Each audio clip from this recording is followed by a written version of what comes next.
Why are you shaking? The whispered question hung in the air between them, soft as silk, but sharp enough to cut through every wall Daniel Cooper had spent 3 years building around himself. Victoria Hayes stood close enough that he could smell her perfume, something subtle and expensive that probably cost more than his weekly grocery budget, and her fingers were still resting against the fabric of his collar where she had just straightened his crooked tie. But let me take you back to the beginning of this moment, because what happened in this hallway on this ordinary Thursday evening was about to change everything for both of them in ways neither could have possibly imagined. Before we continue, please tell us, where in the world are you tuning in from? We love seeing how far our stories travel. The fluorescent lights on the 42nd floor of Hayes Industries hummed with that particular sterile quality that seemed to define and everything about this building. It was exactly 6:47 in the evening, that strange dead zone between when the junior staff rushed home to their families and when the executive cleaning crew arrived to make everything spotless for the next day of corporate warfare. In these quiet moments, the building belonged to neither the ambitious young professionals climbing the ladder nor the invisible workers who kept everything running behind the scenes. Victoria Hayes stood alone in the corridor outside her corner office, her attention fixed on the acquisition figures glowing on her tablet screen. The numbers represented a $250 million deal that would either cement her reputation as one of the most successful CEOs in the industry or become a very expensive lesson in hubris. Her designer heels clicked an impatient rhythm against the Italian marble floor as she processed the data, completely absorbed in the calculations that could make or break her company's next quarter. She was wearing the red dress today, the one that fit her curves like it had been sewn directly onto her body. Shoulder-length blonde hair fell in soft waves around her face, and her blue eyes reflected the glow of the tablet screen as she worked. At 34 years old, Victoria Hayes had built a reputation for being untouchable, emotionless, and absolutely brilliant at everything she did. The business magazines called her the Ice Queen of Wall Street, and she had never done anything to discourage that particular nickname. She did not notice him at first. Daniel Cooper had spent the last 3 years perfecting the art of occupying space without actually claiming it. He moved through the executive floors with the practiced invisibility of someone who understood that being seen often meant being questioned, and being questioned meant explaining things he had no desire to explain. He pushed his cleaning cart with deliberate quietness, the wheels recently oiled because squeaking drew attention, and his company polo was tucked in, despite the fact that no one ever looked at him long enough to notice such details. At 33 years old, Daniel had learned that true survival meant mastering the background, becoming part of the architecture rather than the action. He was as noticeable as the fire extinguisher mounted on the wall or the abstract art that decorated the corridor that no one ever actually looked at. This was exactly how he wanted it, how he needed it, for reasons that woke him up at 3 in the morning in cold sweats. But his tie was crooked. The cheap polyester navy thing that came with his uniform had twisted during his shift, the knot sliding askew after he had helped lift a fallen partition in the mailroom earlier that afternoon.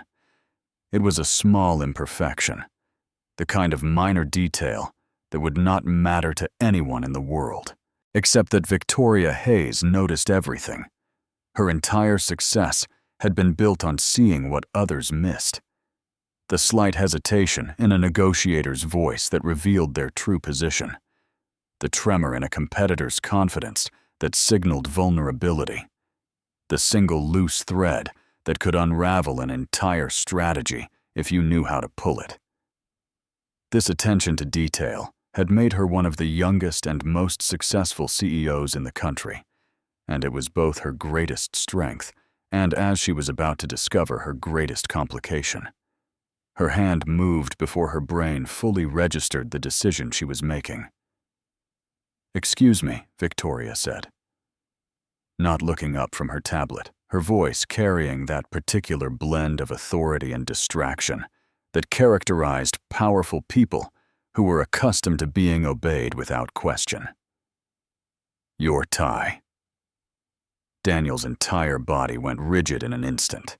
In 3 years of working the executive floors, he had exchanged perhaps 20 words, total, with anyone above director level. His survival strategy depended entirely on being part of the scenery, as noticeable as the potted plants that lined the hallways, or the motivational posters that nobody ever read. Being directly addressed by Victoria Hayes, the actual CEO of the entire company, violated every unspoken rule of his carefully constructed invisibility. "Miss Hayes, I am sorry, I did not mean to." He started, his voice rough from disuse, already stepping backward like a startled animal preparing to flee. "Hold still," she said, finally, glancing up from her tablet. And that was when everything tilted sideways. She had intended nothing more than a quick adjustment, the kind of unconscious gesture she had performed 100 times with executives before important investor meetings or press conferences. A casual assertion of standards that kept her world properly ordered. Her fingers reached for his collar with the same easy confidence she brought to every interaction in her life, expecting compliance, expecting insignificance, expecting this to be a forgettable 3-second encounter that neither of them would ever think about again. Instead, the moment her hands touched the fabric at his throat, Daniel Cooper stopped breathing. Not metaphorically, not in some romantic, poetic sense. He actually ceased respiratory function, his chest locking mid-inhale, as if her touch had triggered some kind of biological emergency response that shut down his entire system. His eyes, remarkable. Eyes she noticed with almost clinical detachment. Gray-blue, like winter storms over a frozen lake, went wide with something that looked uncomfortably close to panic. His hands, which had been gripping the handle of his cleaning cart, went white-knuckled with tension. Victoria froze. Her fingers were still resting against his collar, and she became suddenly and intensely aware of the warmth of his skin beneath the cheap fabric. She could feel his pulse hammering at the base of his throat, racing so fast it seemed impossible that his heart could sustain such a pace.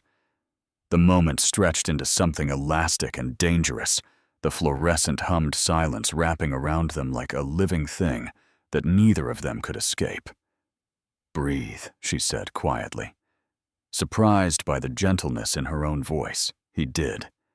A shuddering inhale that seemed to restart his entire system like a computer rebooting after a crash.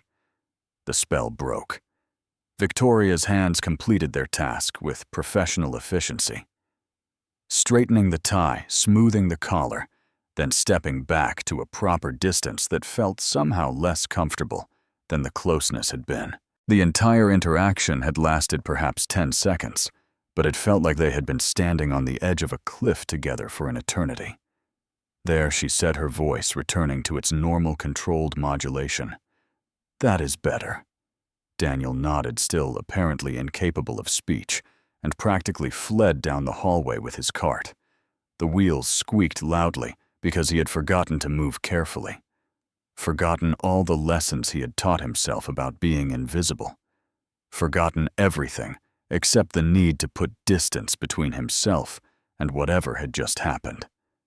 Victoria watched him go with an expression she could not quite name, then shook her head firmly and returned to her acquisition figures, determined to classify the moment as an anomaly, a glitch in the otherwise smooth operation of her carefully controlled universe. By 8:23 the next morning, she would learn exactly how wrong that determination had been. "Have you seen this Andrew Chen?" Victoria's VP of Operations stood in her office doorway holding his phone like it contained evidence of corporate espionage or national security secrets. His face carried that particular expression of someone who was about to deliver news they desperately did not want to deliver. "It is everywhere," he added, before she could respond. Victoria looked up from her morning briefing materials, her second espresso already cooling on her desk in its delicate porcelain cup. "I do not have time for whatever internet drama is trending today, Andrew. The Tecton acquisition closes in 6 weeks, and their CEO is getting cold feet about the restructuring provisions. Unless this is directly relevant to—" "It is you," Andrew interrupted, which was unprecedented enough that Victoria actually set down her pen and gave him her full attention. "You and one of the cleaning staff. Security footage from last night." The temperature in her office seemed to drop 10 degrees. "Show me." He handed over his phone, and Victoria watched a silent, grainy security camera recording of her own actions from 16 hours earlier.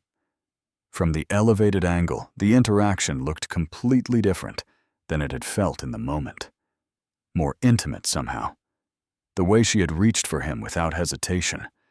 The way he had frozen like a man receiving a death sentence. The length of time her hands had lingered at his collar, much longer than she remembered. The way they had stood closer than professional distance would ever dictate their bodies almost touching. Her head tilted up to meet his eyes in those final seconds before he had fled. Someone had already made it into a GIF with the caption, "Even the Ice Queen has a heart." "Who leaked this?" Her voice could have frozen nitrogen. "No one leaked it exactly," Andrew said carefully, clearly choosing his words with the caution of a man walking through a minefield. "Phillips in security mentioned it to someone in accounting who thought it was funny because, well, you know how it is. Victoria Hayes does not exactly interact with the maintenance staff on a personal level. They posted it in the general company Slack channel as a joke. Even the CEO has a heart, or some nonsense like that. It has been shared to 4 other channels since then. Like I said, someone made a GIF. It is everywhere internally." Victoria's jaw tightened. In the decades she had spent building Hayes Industries from a regional player into a global force, she had learned that perception shaped reality far more powerfully than facts ever could. And the perception of this footage, however innocent the actual interaction had been, was dangerous to everything she had built.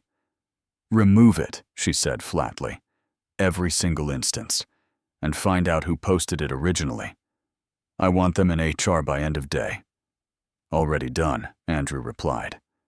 "But Victoria, you need to understand something. People talk.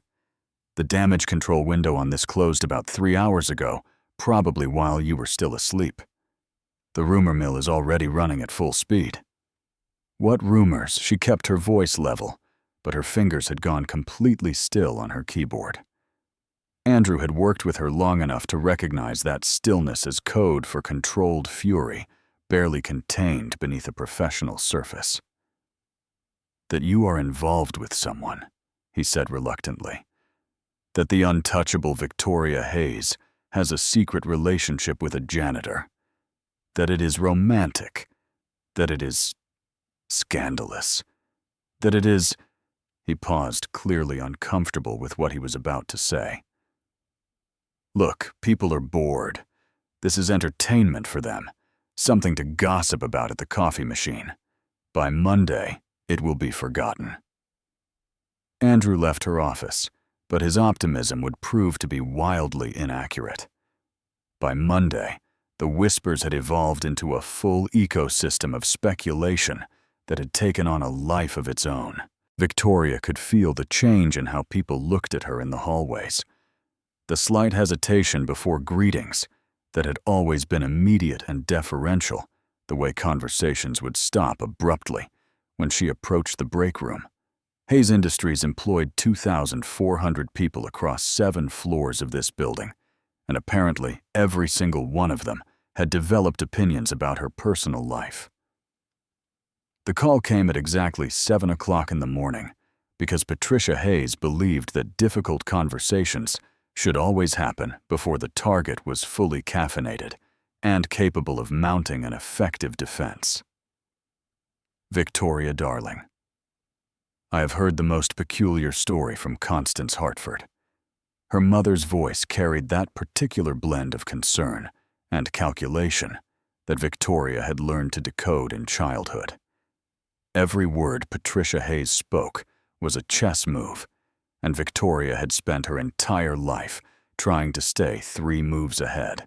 Her son works in your IT department, apparently. Something about you and a janitor? Victoria pinched the bridge of her nose, feeling the familiar tension headache building behind her eyes like a storm gathering on the horizon. It was a 30-second interaction, Mother. Someone's tie was crooked. I straightened it. The internet has apparently decided this is newsworthy. The internet is not the problem, sweetheart. Patricia's voice sharpened in that way that meant she was about to deliver the real message beneath all the maternal concern. The problem is that you are 34 years old, unmarried, and apparently now the subject of romantic speculation involving entirely inappropriate partners. Do you understand how this looks to the board? To our investors, to potential merger partners who expect a certain level of stability from leadership. I am aware of the optics, Mother. I am handling it. Handling it by doing what exactly? Patricia pressed. Victoria, the spring charity circuit is about to begin. The Hartford merger is still very much on the table. Bradley Hartford is still very interested in. Bradley Hartford is interested in a tax-advantaged corporate marriage that would consolidate our market share in the Northeast Corridor. Victoria interrupted, unable to keep the bitterness from her voice. I am not interested in being a chess piece in your expansion strategy, Mother. I never have been. Your father built this company so you could have opportunities, Victoria. The least I could do is run it successfully, which I have been doing for 6 years without any help from Bradley Hartford or anyone else. Victoria's voice had gone cold and flat. I will handle this situation. Tell Constance Hartford that her son should spend less time gossiping about company security footage and more time fixing our server latency issues. She hung up before her mother could respond, a small act of rebellion that would undoubtedly cost her later in passive-aggressive comments and pointed dinner conversation. But it felt necessary in the moment. The problem was that her mother was right about one thing, much as Victoria hated to admit it. Perception mattered in her world. It mattered enormously. And the perception that Victoria Hayes was emotionally compromised, distracted by romance, or making decisions based on feelings rather than cold strategic calculation could undermine years of careful positioning. She had built her reputation on being untouchable. The ice queen who never let emotion cloud her judgment. The CEO who was married to her company because human relationships were messy and unpredictable and ultimately disappointing. This image had served her well, protecting her from the countless men who saw her primarily as a merger opportunity or a trophy wife, and protecting her company from competitors who might have exploited any perceived weakness. The whispers about a secret relationship with a janitor contradicted everything she had carefully constructed over the past decade. She needed to stop the speculation before it spiraled further out of control, which meant she needed to address the source directly. She needed to talk to Daniel Cooper. Daniel learned about the video the same way he learned about most things that happened in the rarefied atmosphere of the executive floors, through Jose Martinez, his supervisor, and the closest thing he had to a friend in this building, full of people who never saw him. Bro, you are famous, Jose said on Wednesday morning, catching Daniel before his shift started in the basement locker room, where the cleaning staff stored their equipment. Everyone is talking about you and the Ice Queen. It is like you are a celebrity now or something. Daniel's stomach dropped like he was falling from a great height. What are you talking about? Jose pulled out his phone with an enthusiasm that suggested he had absolutely no idea how devastating this news was about to be, and showed Daniel the footage. Daniel watched himself freeze like a deer caught in headlights, watched Victoria Hayes's elegant hands at his collar, watched the moment stretch into something that looked, from the camera's elevated perspective, like a scene from a romantic movie he had never signed up to be in. "This is everywhere." His voice came out strangled. "Internal channels only, but yeah, man, everyone has seen it. People are taking bets on whether you are like secretly dating her or something." Jose laughed completely, missing the panic that was probably written all over Daniel's face. "Can you imagine? You and Victoria Hayes? That is like, I do not know, Beauty and the Beast level romance right there. You have got to admit, it is kind of crazy." "I need you to stop talking," Daniel said quietly, his mind already racing through the implications at 1,000 miles per hour. He had spent 3 years building his invisibility like a fortress. 3 years perfecting the art of being part of the background. 3 years making sure no one ever looked at him long enough to wonder why a 33-year-old man with an engineering degree was pushing a cleaning cart for $16.50 an hour. 3 years protecting his son from a past that could come back to destroy them both if anyone ever started asking the wrong questions. And now, because of a crooked tie and a CEO who noticed too much, all of that careful construction was crumbling around him. Security would review his background now. They would find the inconsistencies in his job application, the 2-year gap in his work history that he had never adequately explained, because no one had ever cared enough to ask. They would wonder why someone with his qualifications was doing this job. They would dig deeper, and they would find Noah, and they would ask questions about custody arrangements, and they would discover that Daniel's entire existence was built on a foundation of carefully maintained obscurity. That foundation was now cracking, and everything he had built could come crashing down on top of his son. "Come on, do not be weird about it," Jose continued, oblivious to Daniel's internal crisis. "It is kind of cool, actually. Like the most powerful woman in the building noticed that you exist. That has got to count for something, right?" Daniel did not answer. He clocked in, grabbed his cart, and spent the next 8 hours in a state of low-grade panic, waiting for the other shoe to drop. The summons came Thursday afternoon. An email from Patricia Holloway in Human Resources, delivered with the cold efficiency of corporate communication. "Mr. Cooper, please report to Conference Room C at 4:00 p.m. today. This is not disciplinary, but your attendance is required." Not disciplinary? Right.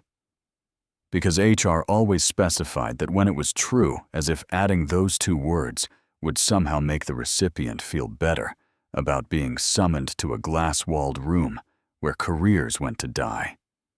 Daniel spent the last hour of his shift composing and deleting text messages to Mrs. Chen, the elderly neighbor who picked up Noah from kindergarten on Thursdays. If this meeting went badly, if they fired him, he would need to be at the school by 5:30. He would need to explain to a 5-year-old why Daddy's job had ended suddenly. He would need to figure out how to make rent next month without this paycheck. He would need to figure out how to survive again with nothing. Conference Room C was one of the smaller meeting spaces on the executive floor. All glass walls and ergonomic chairs that probably cost more than Daniel's monthly salary. It was the kind of room where careers were quietly ended with professional courtesy and severance packages designed to prevent lawsuits. Daniel arrived at 3:58. 58, his heart hammering against his ribs so hard, he was surprised it was not visible through his shirt. His mouth completely dry. He had changed out of his cleaning uniform into the only decent button-down shirt he owned, the one he saved for parent-teacher conferences and job interviews, as if better clothes might somehow protect him from whatever was about to happen. Victoria Hayes was already there.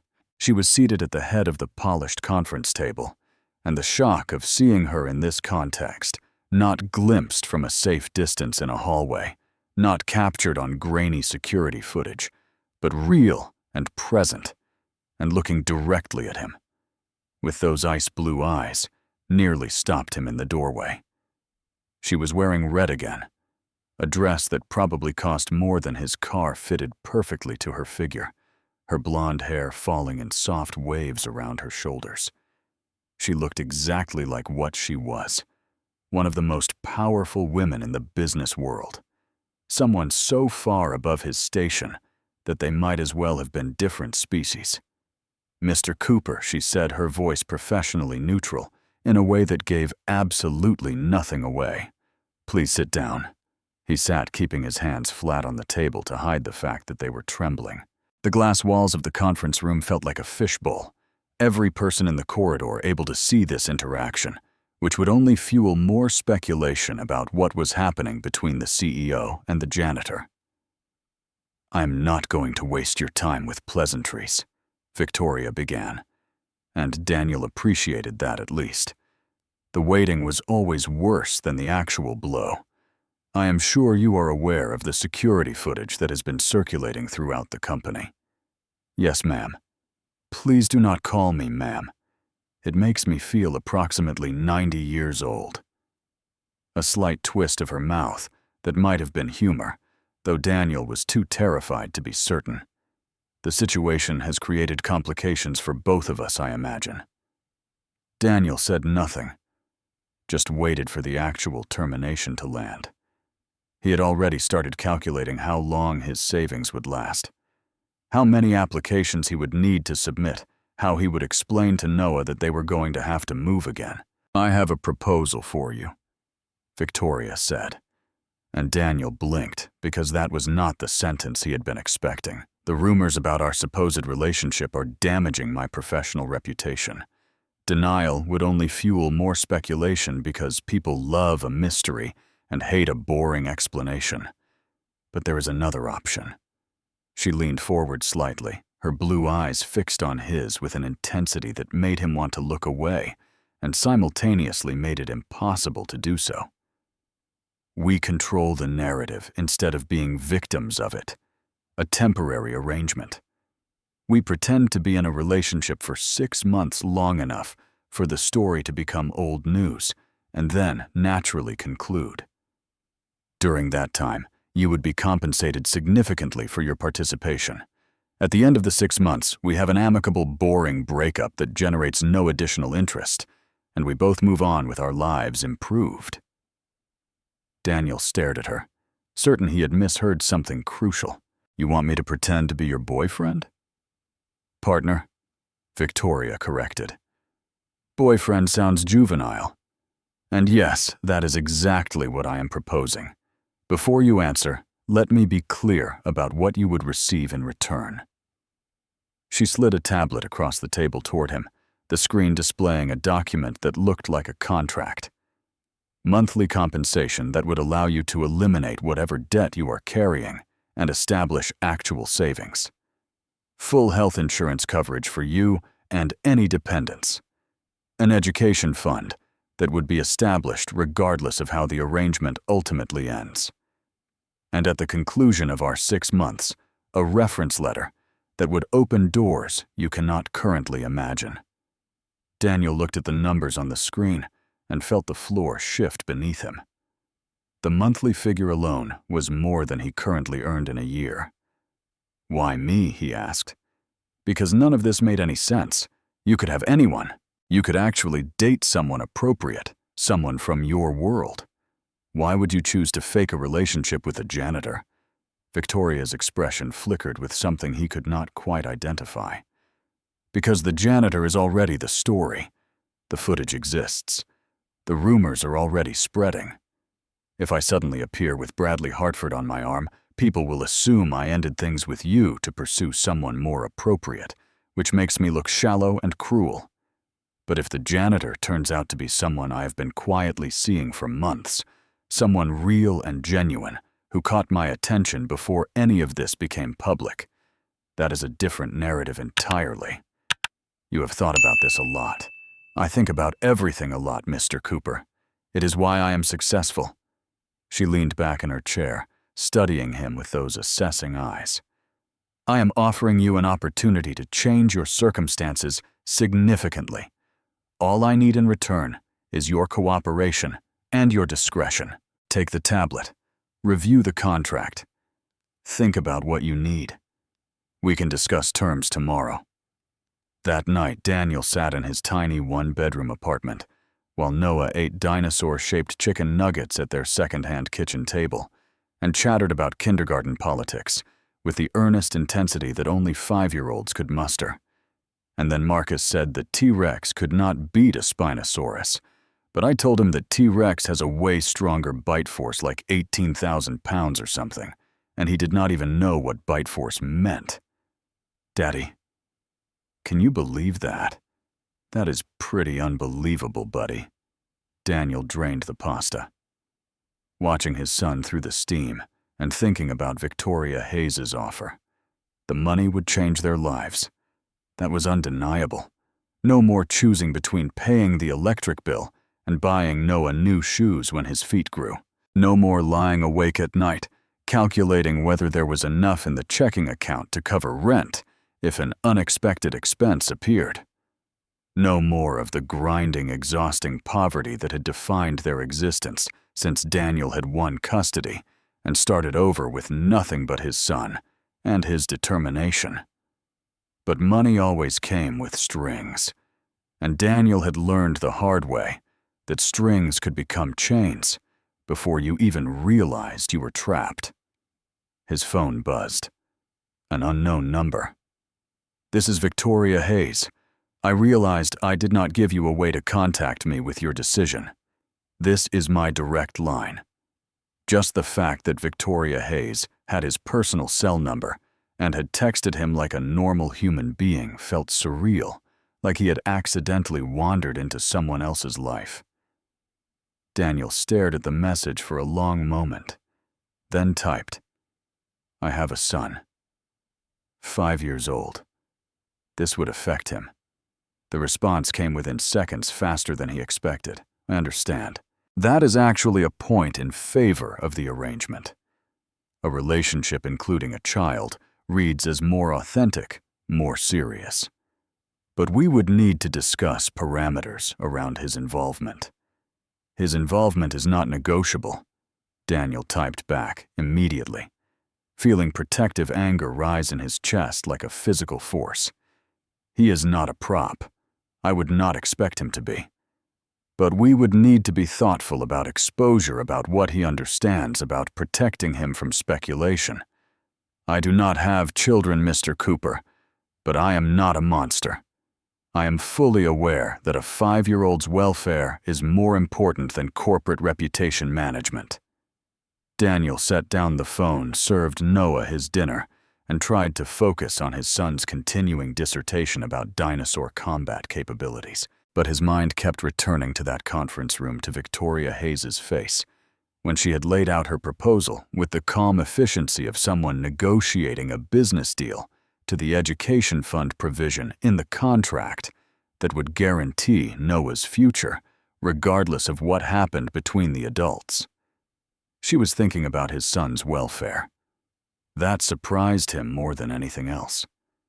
After Noah was asleep, clutching the stuffed dinosaur that went everywhere with him, Daniel pulled out the tablet Victoria had given him and actually read through the contract. It was thorough, almost painfully so.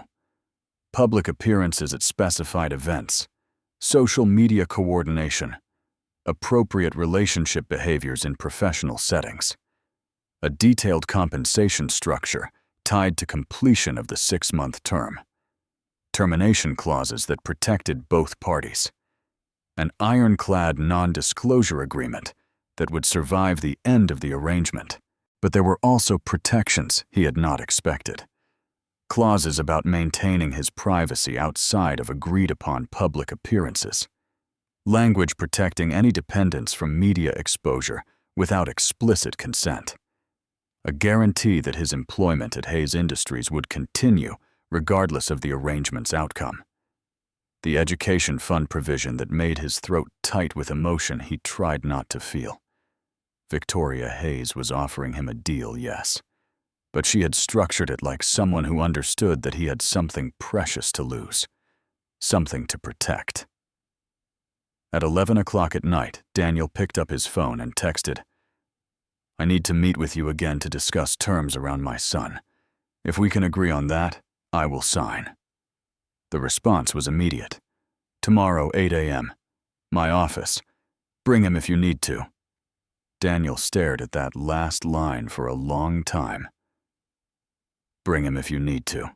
It was a small thing, an accommodation for his reality as a single parent, but it felt like more than anyone in a position of power had ever offered him. "I will come alone," he typed back. "But I need you to understand that he comes first in every decision. That is not negotiable. I would not respect you if it came the reply." 8 a.m. Mr. Cooper. Victoria's office at 8 in the morning was flooded with early light. The floor-to-ceiling windows had offering a view of the city that never failed to remind her of exactly how far she had climbed from the boardrooms where she had started as a junior analyst 20 years ago. She had arrived at 6:30 as always, using the quiet hours to process the previous day's decisions and plan the current day's battles. Daniel arrived at exactly 8 o'clock, another point in his favor. Victoria valued punctuality as a sign of respect for other people's time, and she had already noted that despite his apparent anxiety about this entire situation, he had not been late to either of their meetings. He was wearing jeans and a button-down shirt that had been carefully ironed. His brown hair still slightly damp from a morning shower. Without the shapeless cleaning uniform, he looked different. The breadth of his shoulders was more apparent, and the gray blue of his eyes was striking in the natural light. There were calluses on his hands that she noticed when he accepted the coffee cup she offered evidence of work that went beyond pushing a cleaning cart. "You wanted to discuss your son?" Victoria said, settling into one of the leather chairs in her office's sitting area rather than behind her formal desk. A small signal that this conversation was different, more equal. "Noah," Daniel said, and his voice changed when he spoke, his son's name becoming softer and fiercer at the same time. "His name is Noah. He is 5 years old. His mother is not in the picture, and that is not something I am willing to discuss in detail, but it is relevant context. He is my priority, my only real priority in this world. So before I even consider signing anything, I need to know exactly how this arrangement would affect him." Victoria appreciated the directness. So few people were direct with her anymore. "Tell me what you need. I need guarantees that he will not be photographed without my explicit permission for each specific instance. I need control over what information about him becomes public. I need his school, his routine, his stability protected from any disruption." Daniel paused, choosing his words carefully. "I need to know that when this ends, when you have gotten what you need from this arrangement, he will not be collateral damage in whatever comes next. The education fund provision, in the contract." Victoria said, "Did you read it?" "I read it. That is not an answer to my question. It is exactly an answer to your question, Mr. Cooper." Victoria leaned forward slightly. "I do not make long-term financial commitments to people I view as disposable. The education fund continues regardless of how or when our arrangement ends. That is not charity. That is insurance for you that I am genuinely invested in outcomes beyond the 6-month term." Daniel studied her with those storm-gray eyes, and Victoria felt something unusual, the sensation of being assessed rather than simply obeyed. He was measuring her words against some internal standard of trustworthiness deciding whether she meant what she said or whether this was simply another corporate negotiation tactic. "Why are you really doing this?"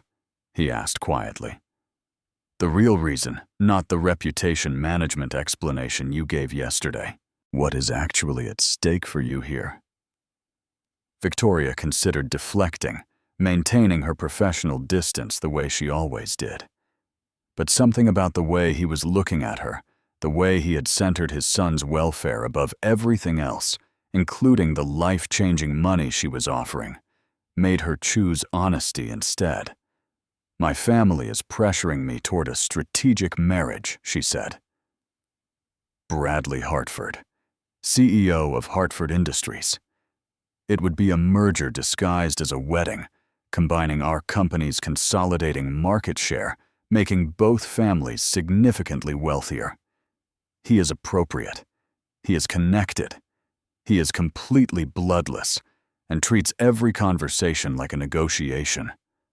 And I have spent 34 years being told what is appropriate for someone in my position. So I am your escape route." "You are my placeholder," Victoria corrected. 6 months where I can claim to be seriously involved with someone, which gives me leverage to refuse the Hartford arrangement. By the time our situation naturally concludes, the merger window will have closed. Bradley will have moved on to another appropriate candidate. I will have preserved my autonomy. And I get what Daniel asked. Money and a temporary upgrade in lifestyle before going back to being invisible. "You get security," Victoria said, leaning forward with an intensity that surprised even herself. "Real security. The kind that means your son has health care that actually covers things. Education funding that will let him go to any school he qualifies for. A father who is not working himself into an early grave trying to make rent every month. You get 6 months to figure out what comes next from a position of strength instead of desperation. That is not nothing, Mr. Cooper." "Daniel," he said, "if we are going to do this, you should probably use my first name." "Daniel," she amended, and something about saying it made the conversation feel different. "And you should call me Victoria, at least when we are alone." He smiled, small and surprising, and genuine. "That feels strange. You are Victoria Hayes. You are basically corporate royalty. I am a human being with a controlling family and a talent for making money," she said dryly. "The royalty thing is marketing." The next 4 days were a crash course in a lifestyle Daniel had only ever observed from a very safe distance. On Tuesday, Andrew Chen appeared at his apartment at 8 in the morning with a tailor and a stylist, both of whom descended on Daniel with the focused intensity of people who viewed human bodies as canvases requiring correction. They measured every part of him pinned fabric against his frame, discussed his coloring and his build like he was not standing right there in his own living room, feeling increasingly overwhelmed, and left with promises of a complete wardrobe delivered by Thursday. "What is happening?" "Daddy?" Noah asked, watching the parade of strangers, with the wide-eyed curiosity of a 5-year-old who had never seen anyone measure his father for custom clothing. "Daddy has some work events coming up," Daniel explained, kneeling down to his son's level. "Events where he needs to wear fancy clothes, like a prince. Something like that, buddy." Wednesday brought Andrea Walsh, Victoria's head of public relations, a sharp woman in her 40s, who spoke in sound bites and treated their fake relationship like a military campaign, requiring detailed, strategic planning. "Your story is this," Andrea said, pacing Daniel's small living room, while he tried not to feel embarrassed about the water stain on the ceiling and the mismatched furniture that had come from 3 different thrift stores. "You met months ago. The tie incident on camera was actually a moment between 2 people who had been dancing around an obvious attraction for quite some time, and you have been quietly seeing each other since then." Victoria does not discuss her personal life publicly, which is absolutely true, and explains why no one knew about the relationship. You are both private people. You value discretion. That is the narrative we are selling. And people will actually believe that Daniel asked, skeptically. They will believe what we give them to believe. Andrea replied with the confidence of someone who had made careers and destroyed them with equal ease. The key is confidence. You do not apologize for your background. You do not act like you are trying to fit into a world where you do not belong. You are confident in who you are, and Victoria is confident in her choice to be with you. That is the story. That is the angle. Own it. I am a janitor dating a billionaire CEO, Daniel said flatly. How is that confidence rather than delusion? You are a single father who works hard, values integrity, and caught the attention of an exceptional woman who can see what matters beyond job titles and tax brackets.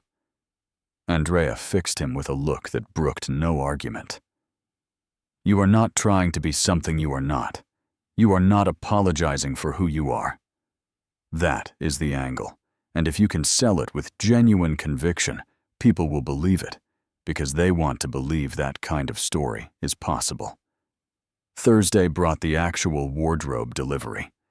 3 garment bags full of suits, shirts, ties, and shoes that probably cost more than his monthly rent combined. Daniel hung them in his tiny closet next to his cleaning uniforms and felt the cognitive dissonance like a physical sensation, as if his life was splitting into 2 separate realities that could not possibly coexist. "Daddy, why do you have fancy clothes now?" Noah asked, running his small fingers over the fabric of a charcoal suit jacket. "Are you going to a wedding? Is it a party?" "Something like that, buddy." Daniel knelt down suddenly, wanting to hold his son close. "Daddy is going to some work events that need really dressy clothes. Very important events. Can I come?" "Not to these ones, baby. But I will tell you all about them when I get home. I promise." Friday morning, Victoria texted Carr picks you up at 6 p.m. Take Noah to Mrs. Chen early. You will need time to prepare. Daniel spent the afternoon in a state of mounting anxiety that made it difficult to focus on anything. He had faced a lot of hard things in his life. His ex-wife's disappearance with their son, the 2 years of legal battles to get Noah back, the grinding poverty of starting over with nothing but determination and love. But somehow the idea of walking into a room full of wealthy strangers on Victoria Hayes's arm felt more terrifying than any of it. The car that arrived at 6 o'clock was not just a car. It was a town car with tinted windows and a driver who held the door and called Daniel Mr. Cooper, and somehow knew the route to the Hayes Industries executive garage without needing to be told.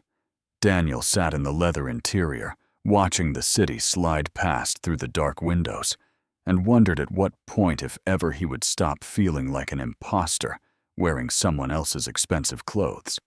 Victoria was waiting in her office when he arrived, and the sight of her stopped him in the doorway like a physical barrier. He had only ever seen her in professional business wear before. Severe suits hair, always perfectly controlled makeup that enhanced her features without softening them. Tonight she wore a floor-length gown in deep emerald green that seemed to shimmer when she moved the fabric clinging to her curves before falling gracefully to the floor. Her blonde hair was swept up to expose the elegant line of her neck, and diamond earrings caught the light whenever she turned her head. She was without any exaggeration the most beautiful woman he had ever seen. "You look terrified," she said, turning from the window where she had been watching the city lights below. "That is actually perfect. Appropriate nervousness reads as genuine emotional investment. I am genuinely invested in not humiliating you in front of your entire social circle," Daniel managed to say. Victoria crossed the room to him, reached up to adjust his tie in what was becoming their ritual. A callback to their first interaction, but deliberate. This time controlled rather than impulsive. Her fingers were cool against his collar, and this time he managed to keep breathing, though his heart was hammering so hard he was certain she could feel it. "You are going to be fine," she said, her voice softer than he had heard it before. "Just stay close to me, follow my lead, and remember that most of these people are far less interesting than they believe themselves to be. That is supposed to be reassuring. It is supposed to be accurate." A small smile played at the corners of her mouth. "Come on. Our public awaits." The charity gala was held at the Grand Meridian Hotel, a building Daniel had passed 100 times in his life, but never entered. The ballroom was decorated like something from a movie about people who had more money than they could possibly spend in several lifetimes. Crystal chandeliers hung from ceilings that seemed impossibly high. Ice sculptures glittered on tables draped in white linen. An orchestra played something classical on a stage at one end of the vast room. Servers circulated through the crowd with champagne flutes and hors d'oeuvres that Daniel could not identify. Every eye in the room turned when they entered. Daniel felt the weight of collective scrutiny, like a physical force pressing against his chest. Hundreds of strangers instantly cataloging his presence, judging his suit, his posture, his right to be standing next to Victoria Hayes. His instincts screamed at him to retreat, to find the nearest exit to return to the safety of the invisibility he had cultivated so carefully. Then, Victoria's hand slid into his. Her fingers laced through his with easy confidence, warm and steady, and she leaned close enough that he could smell her perfume, something subtle and expensive that made him want to lean closer still. "Breathe," she murmured, echoing her words from that first hallway encounter. "And smile. You are supposed to be enjoying yourself." She guided him into the crowd, with the same natural authority she brought to board meetings, stopping at conversation clusters and introducing him with casual confidence that suggested this was the most normal thing in the world. "This is Daniel Cooper. Daniel, this is Jonathan Foster. He runs the Foster Foundation. And this is Catherine Morrison. She is on our board of directors." Daniel shook hands and made appropriate responses, while his brain worked overtime to process the sheer unreality of his situation. He was standing in a room that probably contained more collective wealth than some small countries holding hands, with a woman whose face appeared in business magazines, being introduced to people who shaped entire industries with their decisions. And somehow, minute by minute, it started to feel almost manageable. Victoria's hand remained in his, throughout her thumb, occasionally tracing small circles against his palm, in a gesture that seemed designed to ground him. She included him in conversations, asked his opinion on topics, made him feel like a participant rather than a prop. The renovations at the Hartwell building are finally complete. Someone was saying, a man whose name Daniel had already forgotten.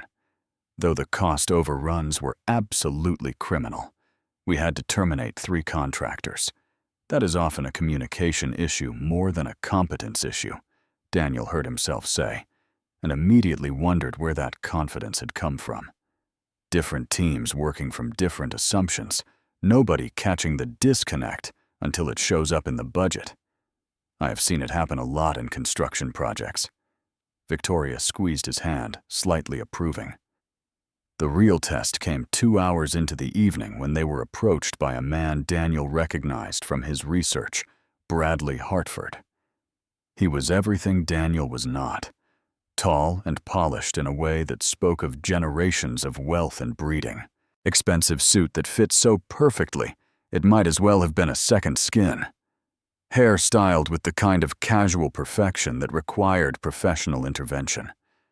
And eyes that assessed Daniel with the cold calculation of a predator, deciding whether the thing in front of him was worth the effort to consume.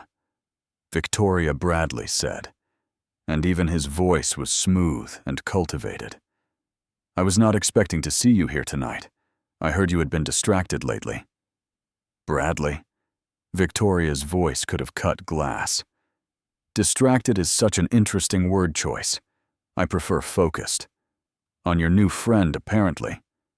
Bradley's gaze shifted to Daniel, and the contempt there was barely concealed beneath a thin veneer of social politeness.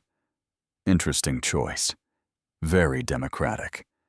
Every instinct in Daniel's body wanted to shrink back to become invisible, to let this pass without confrontation. That was what he had trained himself to do for 3 years. That was survival. But Victoria's hand tightened in his, and something shifted. "Daniel Cooper," he said, extending his hand, with a steadiness he did not entirely feel.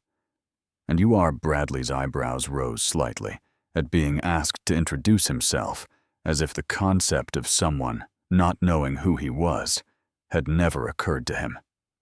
"Bradley Hartford, Hartford Industries." "Ah." Daniel kept his handshake firm, his eye contact direct. "The merger guy. Victoria mentioned you." The temperature around them seemed to drop several degrees. Victoria made a sound that might have been a suppressed laugh. "The merger guy," Bradley repeated flatly. "That is one way to describe a multi-billion-dollar consolidation opportunity. I prefer to describe things simply when possible." Cuts through the noise. Daniel released Bradley's hand and turned back to Victoria with a warm smile. "We were going to check out the silent auction, were we not?" "We absolutely were." Victoria's eyes were bright with something that looked like delight. "Bradley, always interesting to see you. Give my regards to your father." They walked away together. Victoria's arm now linked through Daniel's, and it was not until they reached a quiet corner near the windows that Daniel let out the breath he had been holding. "That was either very brave or very stupid," Victoria said. But she was smiling. "I have not seen anyone dismiss Bradley Hartford that efficiently in years. I wanted to punch him," Daniel admitted. "That would have been counterproductive, but I appreciate the sentiment." She turned to face him, and in the dim light from the windows, her expression was softer than he had ever seen it. "Thank you for standing your ground, for not letting him make you feel small." "He is the small one," Daniel said quietly. "He just has expensive packaging." Victoria laughed a genuine sound that seemed to surprise even her, and something between them shifted into new territory. 2 weeks into their arrangement, Victoria texted, "We should discuss introducing me to Noah properly. If we are going to maintain this long term, he needs to understand who I am." Daniel had been dreading and anticipating this moment in equal measure. Noah was the center of his universe, and how his son reacted to Victoria would determine everything. If Noah did not accept her, none of the money or opportunity or strategic benefit would matter. He would walk away from all of it to protect his child's peace. They agreed to meet at the park on Saturday afternoon, neutral territory, where Noah felt comfortable, where he could run and play and escape if the interaction became too overwhelming. Victoria arrived in casual clothes, or at least what passed for casual in her world, perfectly fitted jeans and a soft cashmere sweater that probably cost more than Daniel's entire wardrobe had before the makeover. But there was something different about her demeanor, a nervousness that Daniel had never seen before. "I do not have much experience with children," she admitted quietly, before Noah came running over from the swing set. "My parents were not exactly warm people. I'm not sure I know how to interact with a 5-year-old. "Just be yourself," Daniel said. "He can spot fake from a mile away." Noah approached with the cautious curiosity of a child who had learned early that not all adults were trustworthy. He stopped a few feet away from Victoria, studying her with serious gray eyes, so like his father's. "You are the lady Daddy talks about." Noah said, after a long moment of assessment. He said, "You are really smart and really busy." "That is true on both counts," Victoria said, and Daniel was relieved to see that she did not use the condescending voice that so many adults adopted when speaking to children. "He told me that you know more about dinosaurs than anyone he has ever met." Noah's eyes widened. Did he really say that? He did? He said you are the family expert on dinosaurs, and that I should ask you if I want to learn anything. That is true. Noah nodded solemnly. I know a lot about dinosaurs. What is your favorite one? I do not actually know very much about them, Victoria admitted. I was hoping you could teach me. This was clearly the correct answer. Noah's face lit up with the enthusiasm of a child who had just been given permission to share his greatest passion with a willing student. Okay, well, first you have to know that dinosaurs lived in 3 different periods. He began launching into what Daniel recognized as the opening of a lengthy and detailed lecture. The Triassic, the Jurassic, and the Cretaceous. Most people think all the famous dinosaurs lived at the same time, but they did not. T-Rex lived in the Cretaceous period, but Stegosaurus lived in the Jurassic period, which was like millions of years earlier.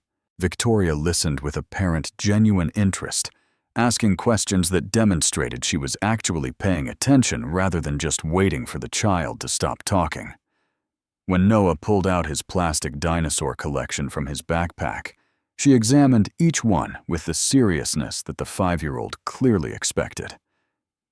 This one is my favorite, Noah said, holding up a small plastic ankylosaurus.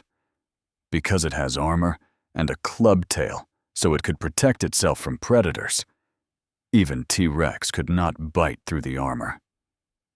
That is very smart evolutionary strategy, Victoria said, and Noah beamed at being taken seriously.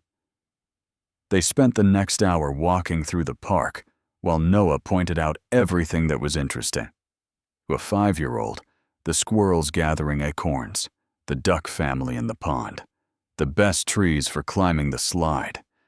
That was scary, but also really fun.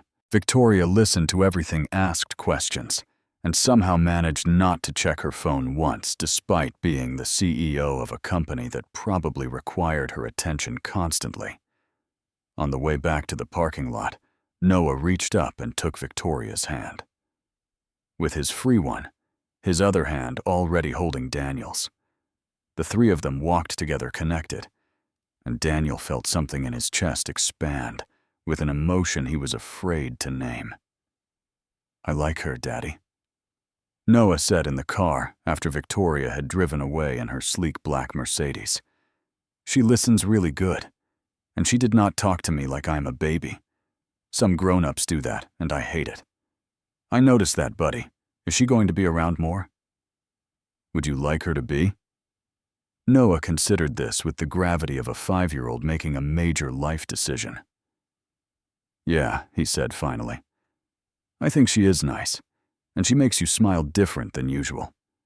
Daniel glanced in the rearview mirror at his son's face. Different how, I do not know. Just happier. That night, Victoria texted. He is incredible. You have done an amazing job with him. Thank you for trusting me enough to let me meet him. Daniel read the message several times before responding. Thank you for taking him seriously. That matters more than you know. I meant every word. He is brilliant and kind and curious about the world. I can see why he is your priority. He should be. Something warm spread through Daniel's chest as he read those words. This was supposed to be a business arrangement, strategic, temporary. But increasingly, it was feeling like something else entirely. The weeks that followed established a pattern that Daniel had not anticipated. Public appearances continued as scheduled. Charity events, business dinners, company functions where Daniel stood beside Victoria and played the role of devoted partner while cameras flashed and people whispered and speculated about their relationship. He got better at it, with practice learning to navigate the strange world of wealthy small talk, remembering names and faces, growing more comfortable with the weight of being seen. But it was the private moments that began to matter more. Victoria started asking about Noah unprompted, remembering details from conversations weeks earlier. His current dinosaur phase, his favorite foods, the names of his classmates. She brought him a dinosaur encyclopedia from a trip she took for business, a gift that required her to have thought about a 5-year-old while negotiating a multi-million-dollar deal on the other side of the country. One evening, Daniel came home from running errands to find Victoria helping Noah with his homework at the kitchen table of his small apartment.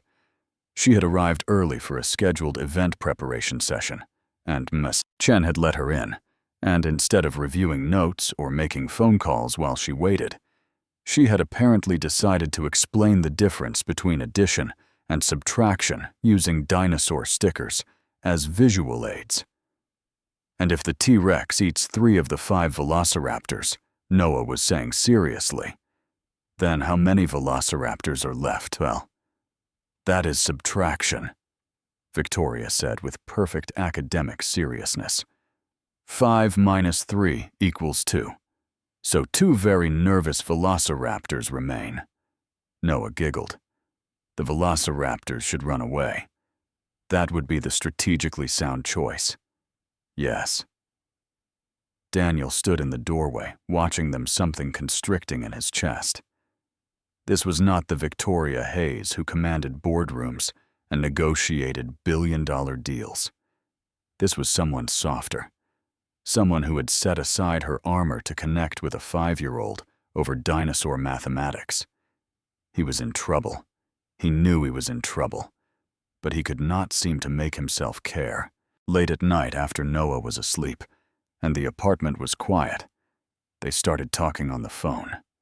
Not about the arrangement or the public appearances or the strategic implications of their various actions. About real things, about fears and dreams and the experiences that had shaped them. Victoria told him about growing up with parents who treated her like a business asset rather than a child. About the pressure to be perfect that had defined her entire existence, about the loneliness of being surrounded by people who wanted something from her rather than wanting her. Daniel found himself sharing fragments of his own story, pieces he had never told anyone. The terror of realizing his son had vanished, the desperation of searching for 2 years, the moment when the judge had finally granted him custody and he had collapsed in the courthouse bathroom sobbing with relief. "How did you keep going?" Victoria asked one night, her voice soft through the phone. "During those 2 years, when you did not know if you would ever see him again. How did you survive that?" "I did not have a choice," Daniel said. Giving up was not an option. He needed me to fight, even if he did not know it. So I fought. That is what love is it not? Victoria's voice was barely above a whisper. Fighting for someone, even when it costs you everything. Daniel was quiet for a long moment. "Yeah," he said finally. "I think that is exactly what it is." A month into their arrangement, Andrea Walsh scheduled the interview that Victoria's PR team had been planning since the beginning. A prominent business magazine wanted to do a profile piece on Victoria Hayes, and they wanted to include the relationship angle. It is perfect humanizing content. Andrea explained during the preparation session. Victoria Hayes is not just a brilliant CEO. She is a complete person with a personal life. The journalist will ask invasive questions. Your job is to be charming and protective, without being controlling. The interview itself was held in Victoria's office on a sunny Thursday afternoon, with a photographer present to capture candid moments of them working together. The journalist, a sharp-eyed woman named Rebecca Chen, asked questions that felt designed to find cracks in their carefully constructed narrative. "How do you navigate the power dynamics?" Rebecca asked her pen, poised over her notepad. "The CEO and the former maintenance worker. Some might say there is an inherent imbalance there." "Some might," Victoria replied coolly. "Those people would be making assumptions based on job titles rather than character." "Daniel is one of the most capable people I have ever met. His background demonstrates resilience and integrity that most executives in my circles could not begin to match. And you?" Mr. Cooper. Rebecca turned her sharp gaze on Daniel. "What attracted you to Mr. Hayes beyond the obvious?" "She listens," Daniel said. And he realized as the words came out that they were completely genuine, not part of any rehearsed performance. "Really listens. She remembers things you mentioned weeks ago. She asks follow-up questions. She cares about understanding people, not just managing them.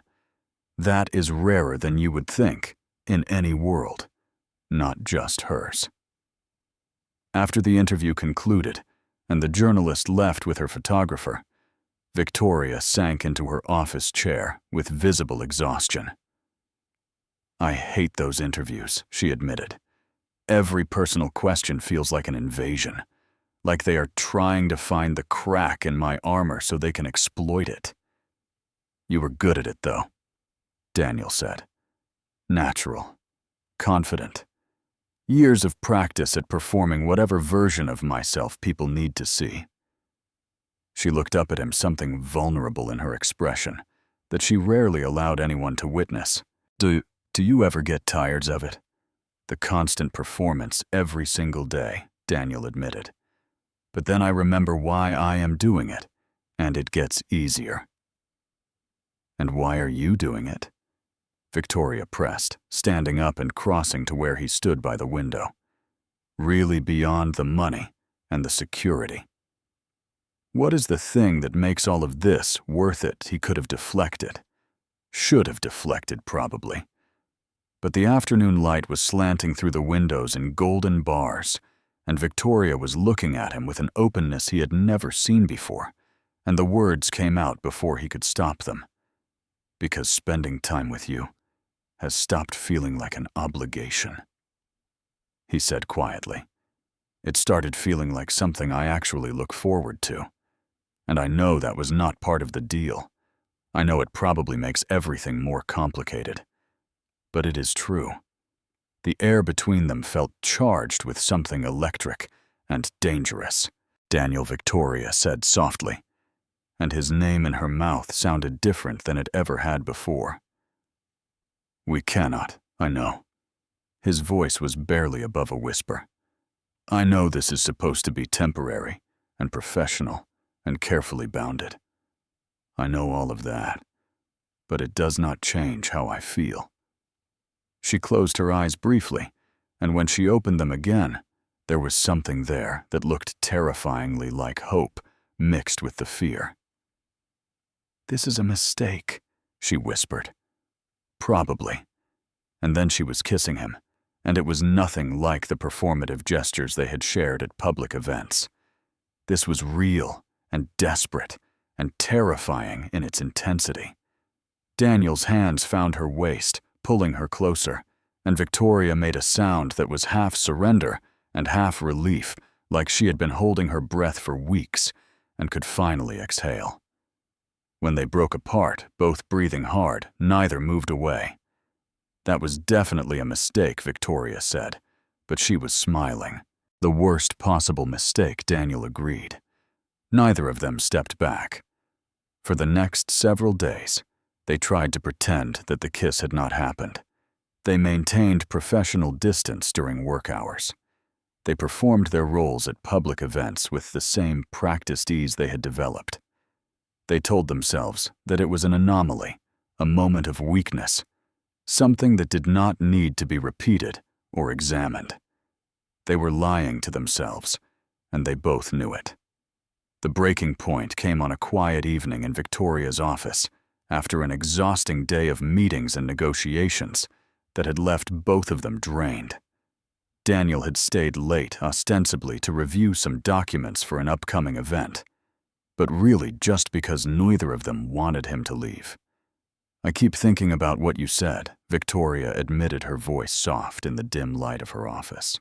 "About looking forward to spending time together. About it not feeling like an obligation anymore. I should not have said that." "No. You should have."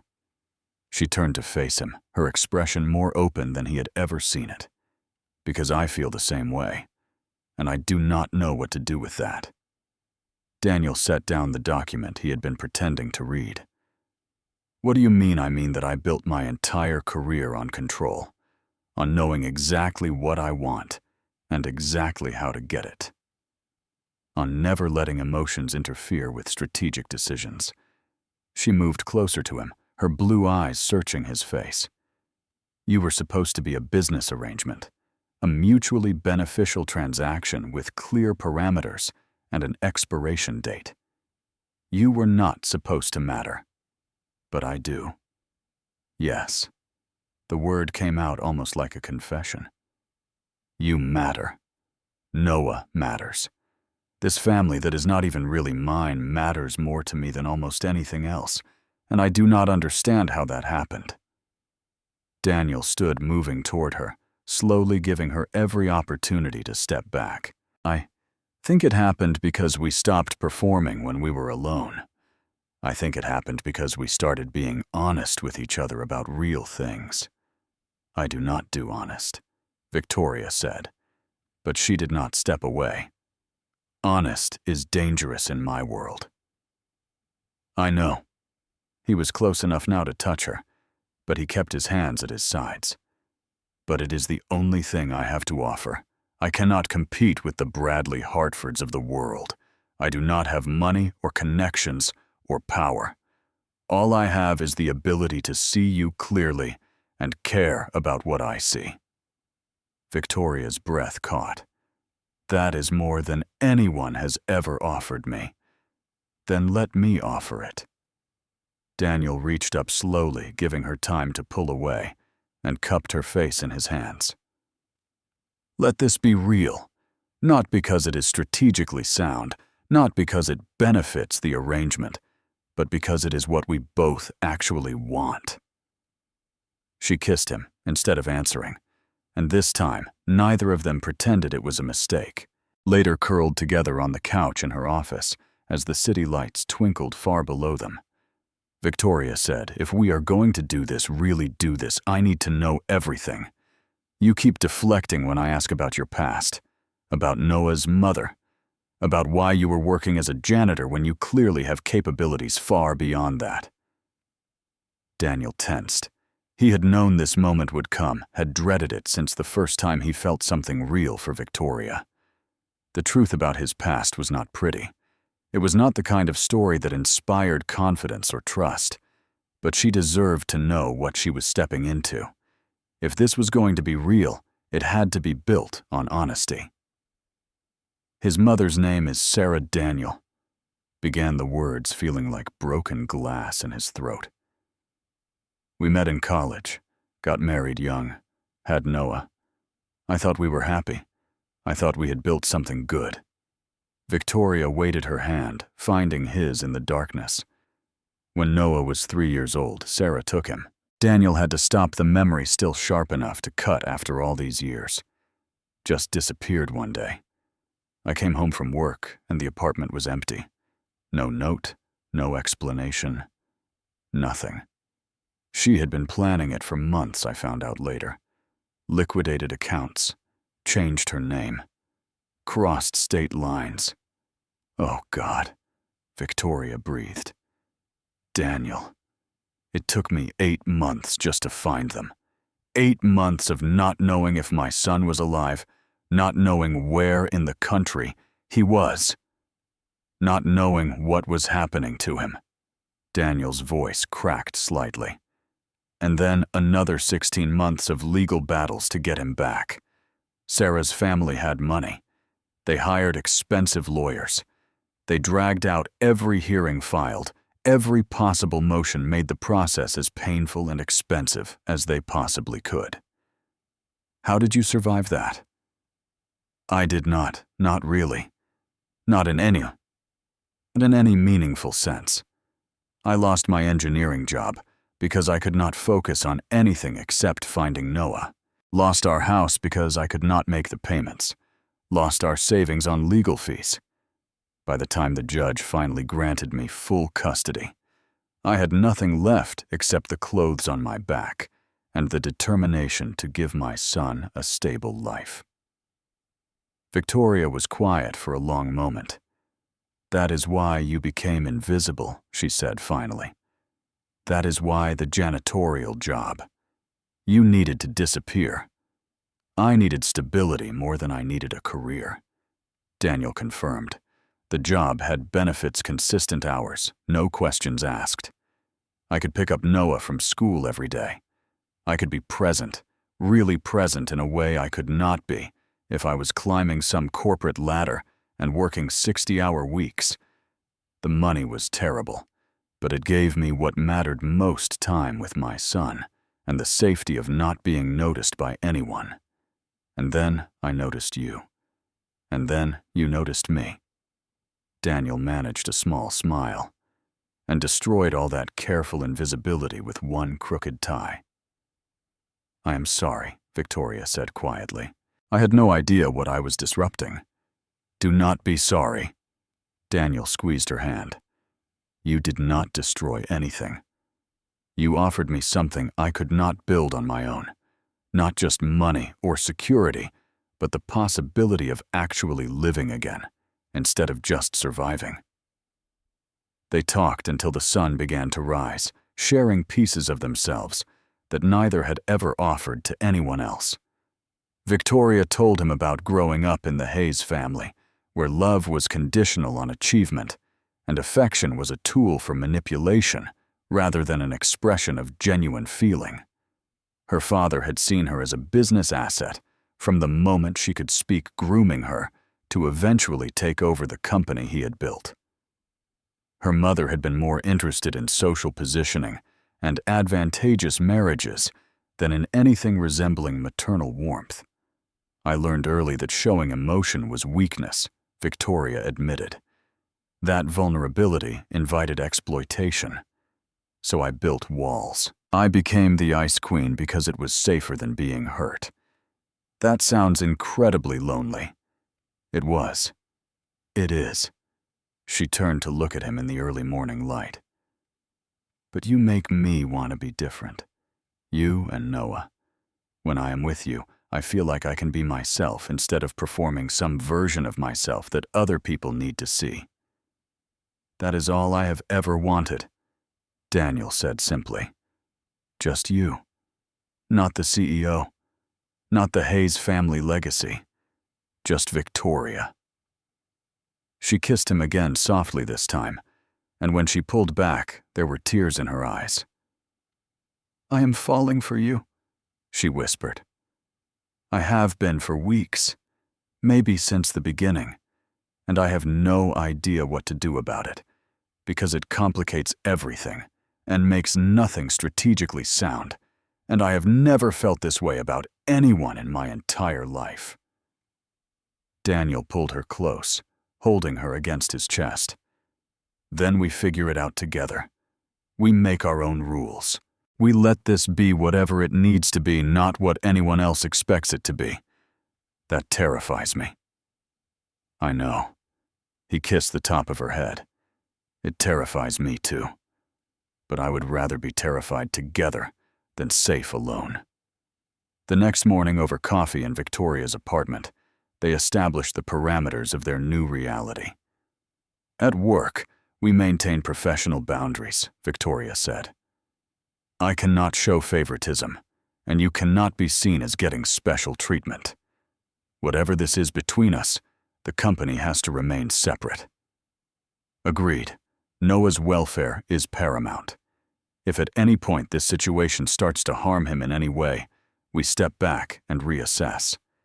His needs come before our feelings. That is non-negotiable for me anyway, Daniel confirmed. We are honest with each other even when it is hard. No more performing when we are alone. No more saying what we think the other person wants to hear. I can do that. Victoria took a deep breath. And we acknowledge that we are running two parallel tracks now. The public arrangement continues as planned. 6-month strategic appearances, the narrative we have constructed for outside consumption. But what is between us privately is separate from that. Real instead of performed. So we are lying to everyone. Except each other. Is that a problem? Daniel considered the question seriously. No, he said finally. Because the lie protects us. The lie keeps the vultures from circling. The truth is just for us, and that makes it more precious, not less. Victoria leaned across the table and kissed him. This is either going to be the best decision of my life or the worst. Probably both, Daniel admitted. But I am willing to find out if you are. Children noticed more than adults gave them credit for. Daniel had learned this lesson repeatedly over the years, watching Noah pick up on emotional undercurrents that adults assumed were invisible to young eyes. So he was not entirely surprised when a few weeks after he and Victoria had privately acknowledged their feelings, Noah looked up from his breakfast cereal and said, "Daddy, you are different now. Different how Buddy happier." Noah considered this assessment with 5-year-old gravity. You smile more, and you sing in the shower sometimes, which you did not used to do. Daniel laughed, caught off guard. I sing in the shower, yeah. It is not very good singing, but you do it. Noah took another bite of his cereal. Is it because of Victoria? The directness of children. Daniel had no idea how to answer that question in a way that a 5-year-old would understand. Victoria makes me happy. Yes. Good. Noah nodded, as if this settled something important. I like her. She listens to me about dinosaurs, and she does not act like she knows everything already. That is because she does not know everything about dinosaurs. You are teaching her. I know. Noah grinned, clearly proud of his role as educator. Daddy, is Victoria going to be around forever? Like, is she going to stay? Daniel's chest tightened. This was the question he had been both hoping for and dreading. I do not know, Buddy. We are still figuring things out. But I hope so. Me too. Noah was quiet for a moment, unusually contemplative. I used to have a mommy, did I not? Before. I do not really remember her, but I know I had one. You did, Buddy, yes. She went away. It was not a question. Noah had pieced together this much from fragments of information over the years. She did not want to stay. It was complicated, Daniel said, carefully. Sometimes grown-ups make choices that are hard to understand. But Victoria wants to stay. Again, not a question. Noah's gray eyes, so like Daniel's own, were serious and searching. I can tell. She looks at us like she wants to stay. Daniel pulled his son into a hug, blinking back tears he did not want Noah to see. Yeah, Buddy, I think she does. 3 months into the arrangement, the letter arrived. Daniel came home from work to find the official-looking envelope in his mailbox, and something cold settled in his stomach even before he opened it. He knew that letterhead. He had spent 2 years of his life dreading communications with that particular law firm. The letter was from Sarah's attorney. After years of silence and after abandoning her parental rights during the custody battle, Sarah Cooper was petitioning for visitation rights.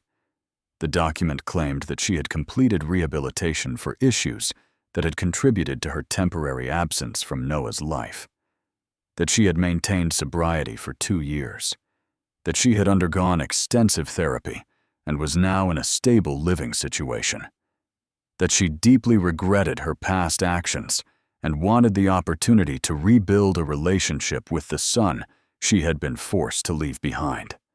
forced to leave behind, as if she had not chosen to disappear in the middle of the night, as if she had not spent 16 months fighting in court to keep Daniel from his own child.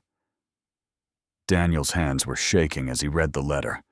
All the progress he had made, all the stability he had built, all the walls he had constructed to protect Noah from exactly this kind of disruption.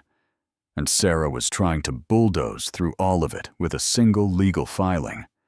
He called Victoria without even thinking about it, his fingers moving to her contact before his brain caught up with the action. "Daniel, what is wrong? You never call during the day." "Sarah," his voice came out strangled. "My ex-wife, she is petitioning for visitation." There was a moment of silence on the other end of the line. Then, Victoria's voice firm and controlled. "I am coming over.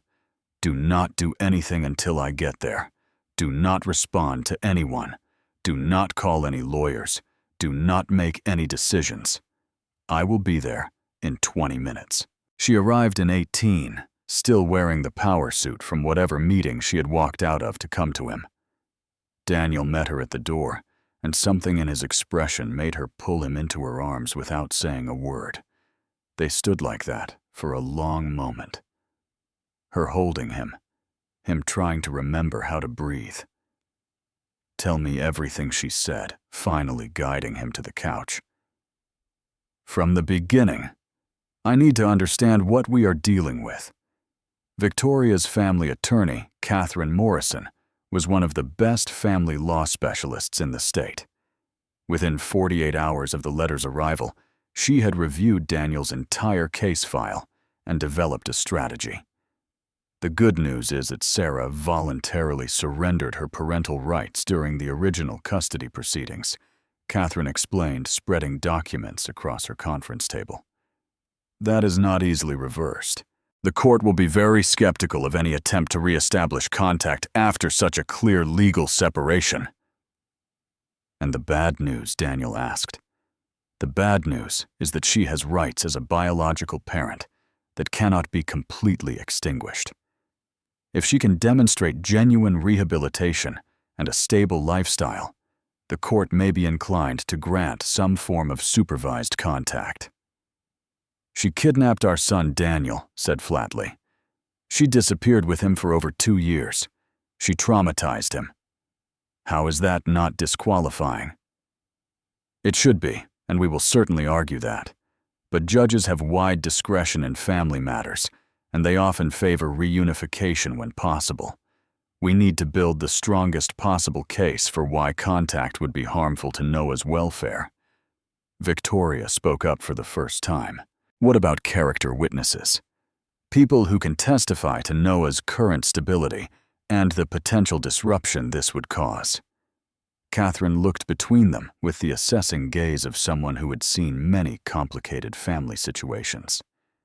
"That would be helpful, as the more evidence we can present of Noah's thriving in his current environment, the better."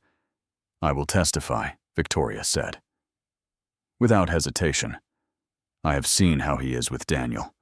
That child is happy, secure, thriving. I will not let her destroy that." Daniel looked at her, something warm and desperate blooming in his chest. "Victoria, you do not have to get involved in this. It is messy and complicated, and—" "I am already involved," she interrupted firmly. "The moment I decided to be with you, I decided to be with all of you. Noah is part of that. This is part of that. We face it together." 2 weeks before the custody hearing, Victoria's mother requested a meeting. Patricia Hayes did not make requests lightly, so Victoria knew this would be unpleasant. What she did not anticipate was how unpleasant. "I have done some research on your janitor." Patricia began without preamble or pleasantries, specifically on his ongoing legal situation. Victoria's blood ran cold. "How did you know about that?" "I have resources, darling. When my daughter becomes involved with someone so thoroughly beneath her station, I make it my business to understand exactly what she is getting into." Patricia's smile was sharp as a blade. "A custody dispute. an ex-wife reappearing to claim visitation rights, the potential for scandal from messy public proceedings that will reflect poorly on the Hayes name. This is not your concern, Mother. Everything you do is my concern. You represent this family, Victoria. You represent this company. And you are making choices that could damage both. Patricia leaned forward, her perfectly manicured hands folded on the table. End this relationship. Now. Before the custody hearing creates a public spectacle that damages everything we have built. No. The word hung in the air between them, simple and absolute. I am sorry. Patricia's voice dripped with dangerous sweetness. I said no. Victoria stood, and for the first time in her life, she did not feel the need to shrink under her mother's disapproval. Daniel is the most honorable, genuine, loving person I have ever known. He has fought for his son against impossible odds. He has sacrificed everything to give Noah a stable, loving home. That takes more strength than you could possibly understand. This is about Bradley Hartford, is it not? Patricia's eyes narrowed. You are choosing this janitor over a man who could. Bradley Hartford is a soulless corporate drone who views marriage as a merger and women as assets to be acquired. Victoria gathered her things, preparing to leave. Daniel sees me as a person. He loves me for who I am, not what I can provide. And I love him. You are throwing away everything for a cleaning man with a complicated past and a child from another woman. No, Mother. I am finally choosing something for myself. Victoria walked to the door, then turned back. If you cannot accept my choice, that is your problem. I will not sacrifice my happiness to feed your ambitions. The day of the hearing arrived gray and cold, matching Daniel's mood, as he dressed in the suit Victoria had given him months ago. Noah was with Mrs. Chen, blissfully unaware that his entire future was being decided. In a courthouse across town. Victoria was waiting in the courthouse lobby when Daniel arrived dressed in a conservative navy suit that somehow still managed to look like it cost more than most people's monthly salary. She took his hand without saying anything, and they walked into the courtroom together. Sarah was already seated at the opposite table with her lawyer. Daniel had not seen her in over 3 years, and the sight of her sent a complicated rush of emotions through his chest, anger, pain, and something that might have been pity. She looked different than he remembered, thinner, older, nervously fidgeting with her hands, in a way he recognized from the early days of their relationship. The hearing proceeded with agonizing formality. Sarah's lawyer presented evidence of her rehabilitation, her stable employment, her completed therapy program. He painted a picture of a woman who had made mistakes, but had worked hard to become worthy of her son. Then it was Daniel's turn. Catherine put him on the stand and walked him through the story he had told so many times. It was worn smooth as river stones the day Sarah disappeared. The 8 months of searching, the 16 months of legal battles, the trauma Noah had suffered, the years of rebuilding trust. Can you describe Noah's current state? Catherine asked. He is happy, Daniel said, his voice steady, despite the emotion churning in his chest. He is a normal, happy 5-year-old who loves dinosaurs and wants to be a paleontologist when he grows up. He has friends at school. He trusts that I will be there when he wakes up in the morning and when he goes to bed at night. It took years to build that trust after what happened. Years of him asking every night if I was going to disappear like his mother did. And what do you believe would happen if his mother were reintroduced into his life? Daniel looked at Sarah, sitting at the opposite table with her hopeful expression, and felt nothing but cold certainty. It would destroy him. He is finally secure, finally stable, finally able to believe that the people who love him will not abandon him. Bringing Sarah back into his life, even with supervision, would shatter that security. It would teach him that no matter how hard you work to build something safe, The people who hurt you can always come back and tear it down. The judge listened to both sides with careful attention, asked pointed questions, and retired to consider his decision. When he returned, Daniel's heart was pounding so hard he could barely hear the words. The court finds that re-establishing contact between the petitioner and the minor child at this time would not be in the child's best interest. The petition for visitation is denied. Primary custody remains with the father with full decision-making authority over all matters concerning the child's welfare. Daniel sagged with relief so profound, it was almost physical pain. Victoria's hand found his under the table, squeezing hard. They had won. Noah was safe. Outside the courthouse in the gray afternoon light, Daniel pulled Victoria into his arms and held her like he was afraid she might disappear. "Thank you," he whispered into her hair. "I could not have done this without you." "You could have," she said softly. "But I am glad you did not have to." 6 months after their arrangement had officially ended on a perfect spring afternoon, Daniel brought Victoria and Noah back to the park, where they had first introduced her to his son. "Why are we here again?"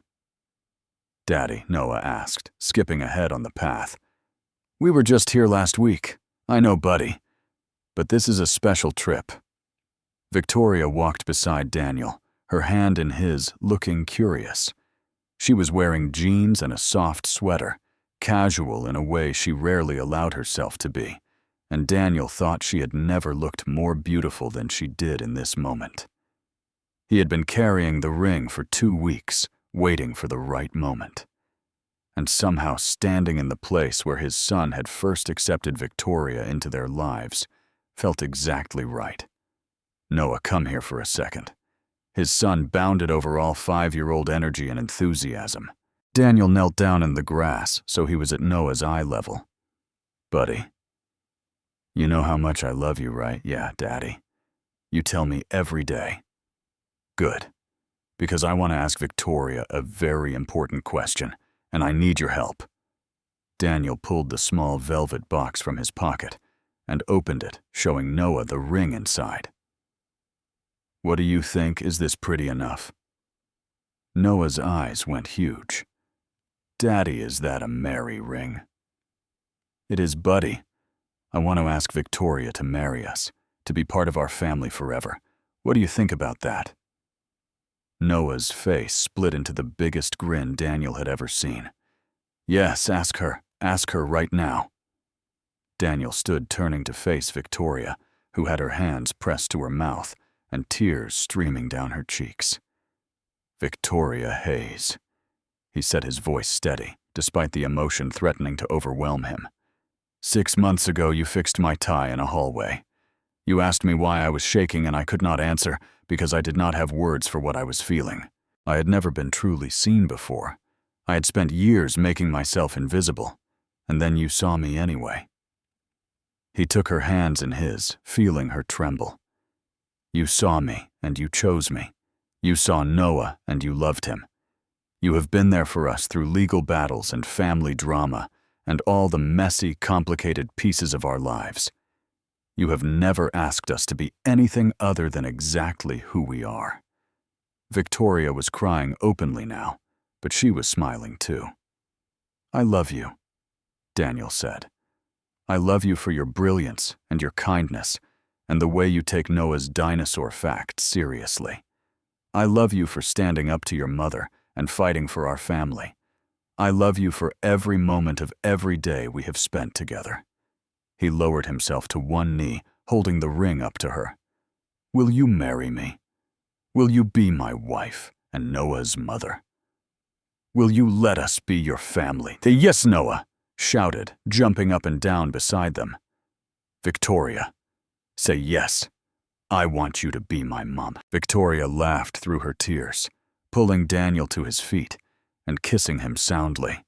"Yes," she whispered against his lips. "Yes, 1,000 times. Yes." Noah threw himself at both of them, and they held him between them, laughing and crying, and holding on to each other like they would never let go. The wedding was small, exactly the way they wanted it. Not the society event Patricia Hayes had envisioned for her daughter. Not the corporate merger ceremony that would have satisfied family expectations. Just close friends, Mrs. Chen colleagues, who had become family gathered in a garden venue on a beautiful summer afternoon. Noah walked down the aisle with intense concentration, carrying the rings on a small pillow and taking his responsibility with 5-year-old gravity. When he reached the front, he turned to wave at the guests with a gap-toothed grin that made everyone laugh. Victoria wore simple white elegant without being ostentatious. Daniel wore a suit that fit him properly, not because it was expensive, but because it was chosen with love. Their vows were personal, written for each other, and no one else. I promise to keep fixing your ties when they are crooked, Victoria said, her voice thick with emotion. To believe in you, even when you doubt yourself. To be Noah's mother in every way that matters. To build this life with you in all its beautiful, messy, complicated reality. I promise to stop hiding. Daniel replied, his gray eyes fixed on her blue ones. To let you carry some of the weight instead of trying to manage everything alone. To love you, not just for saving us, but for showing us what it means to really live instead of just surviving. When it was Noah's turn to speak, he stepped forward with the confidence of a child who knew exactly what he wanted to say. I always wanted a mom, he announced to the gathered guests. And now I have the best one. Victoria makes Daddy happy, and she makes me happy too. I love her, and I am really glad she is staying forever.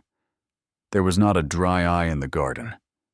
When they were pronounced husband and wife, Noah squeezed between them to be included in the kiss, and they held him together.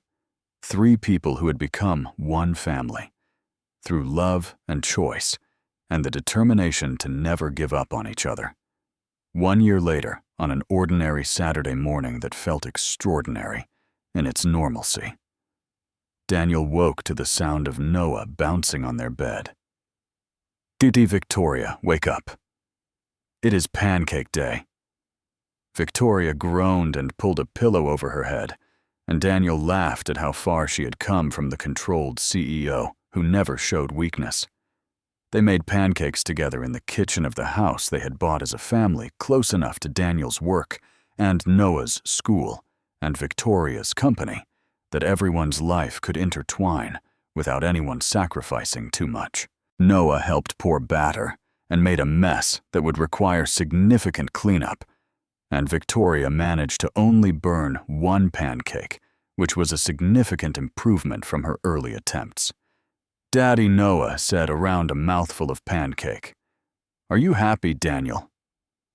Looked at his son, then at his wife, then around at the kitchen that was covered in batter and filled with laughter. "Yeah, buddy," he said, feeling the truth of it settle into his bones. "I am really, really happy." "Good." Noah nodded with satisfaction. "Me too. And Victoria is happy too, right?" Victoria reached over to ruffle Noah's hair, leaving a streak of batter in his curls. "Happier than I have ever been in my entire life, little man." They finished breakfast together, this family that had been built from a crooked tie and a whispered question from loneliness and hope, and the courage to reach for something better. Outside, the sun was shining. Inside, there was laughter and love, and the absolute certainty that whatever came next, they would face it together. And that Daniel knew as he held his family close was worth more than all the money or power or success in the world. That was everything. Friends, if this story touched your heart, please hit that subscribe button and join our channel family for more heartwarming tales that remind you love finds a way when you least expect it. Drop a comment below telling us your favorite part of Daniel and Victoria's journey. We read every single one and love hearing from you. And if you know someone who needs a reminder that second chances are real, that kindness matters, and that family is not about where you start, but where you choose to stay, please share this video with them today. Thank you for watching.